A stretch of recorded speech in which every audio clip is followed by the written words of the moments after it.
Good morning. The judgment deals with appeal against acquittal.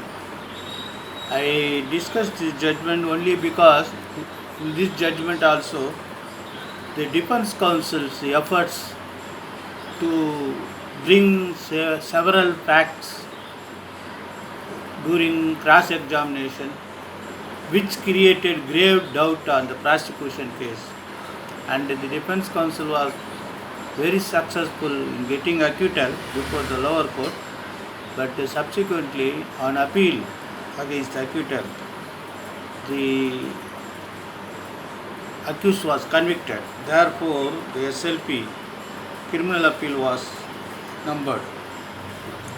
This case, uh, Lingappa Pujari was deceased, charge 302. PW1 complainant is a neighbor. Wife Neelama PW4, daughter Sumati PW3, daughter Sumati PW3 and PW4 are most important witness. The appellant was another village resident, so he was eking out his livelihood by toddy tapping. He endowed his relationship with Sumati, 19 years old girl, who was also a laborer of BD leaves, BD leaves rolling to make BDs. On 25th June 1999, the appellant seems to have went to meet Sumati at her house. Then verbal arguments. Then family members intervened, and thereafter he stabbed the deceased on his shoulder, chest, back, side, and ribs 5 to 6 times. Then under 313, kindly note the defense counsel risk in educating the accused to answer under section 313. After denying all imputation and evidence, he has stated he was sleeping in the night and had shouting. He found the deceased and had suffered injuries or thereafter taken to hospital. The most important thing was the evidence of PW1, who earlier has go with the 161 statement, but subsequently he has totally varied his earlier statement. He says there was a small function at Babu Pujari house. His wife was there, dinner was there. Then he heard a roaring voice nearby jackfruit tree where the body of deceased was lying. The deceased was stated to be lying with no clothes on his body, but only wearing his underwear. But this witness was not treated as hostile. So I would like to share with my view with the public prosecutors and the prosecutors who are conducting cases. It is not necessary that once 161 statement has been tallied with while conducting chief examination. But suppose while cross-examining the witness is totally going against the 161 statement, usual practice of the public prosecutors was that since he has already tallied 161 statement, they never treat them hostile. And it is not the duty of the court to treat any witness hostile, because it was the duty of the prosecutor to seek leave of the court to treat the witness hostile. That was not done.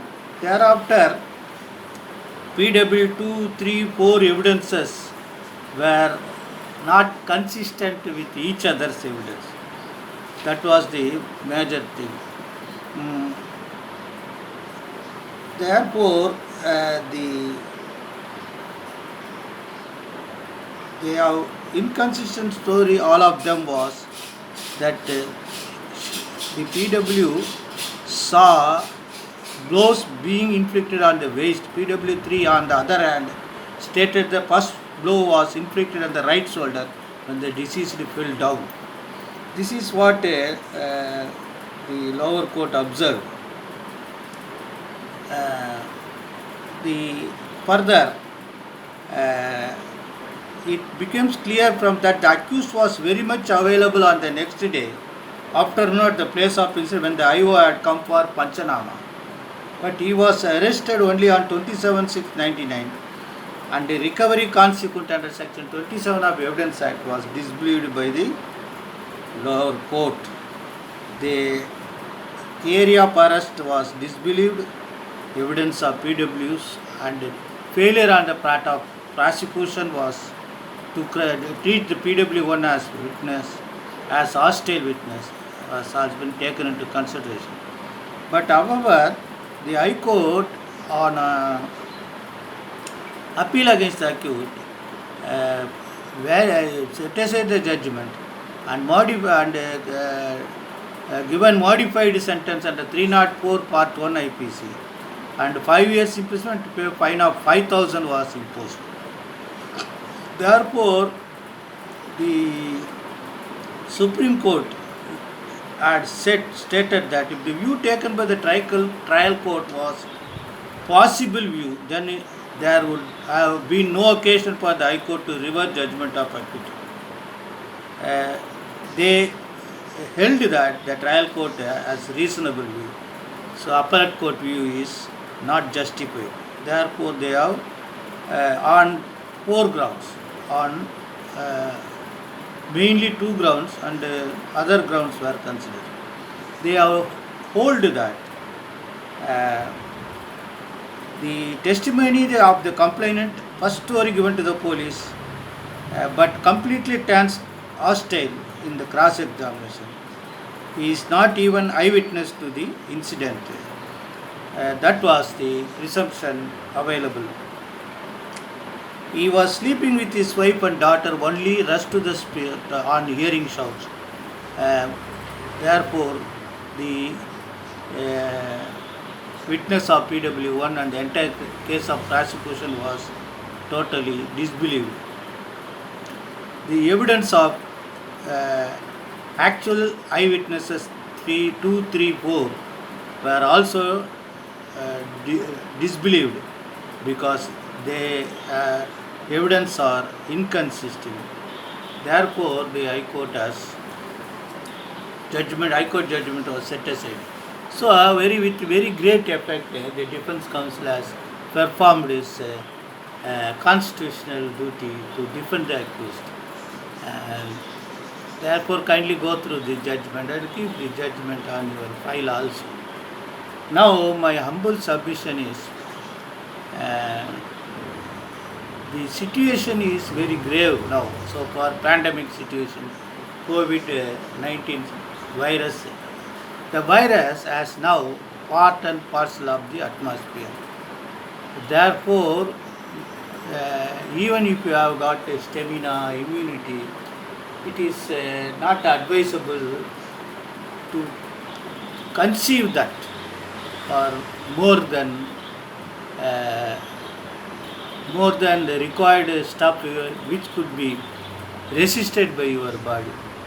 Therefore, it is better that be home inside and try to the God has given our facility to conduct the cases through virtual course. But young advocates who are, but particularly in family court and criminal court, young advocates must strive to get bail orders. That this manual court would help them. I was also craving the judiciary only for the purpose of young advocates in that arena of administration of justice. I therefore thanks to the justice now who has done Sahih, my lords. What's your please?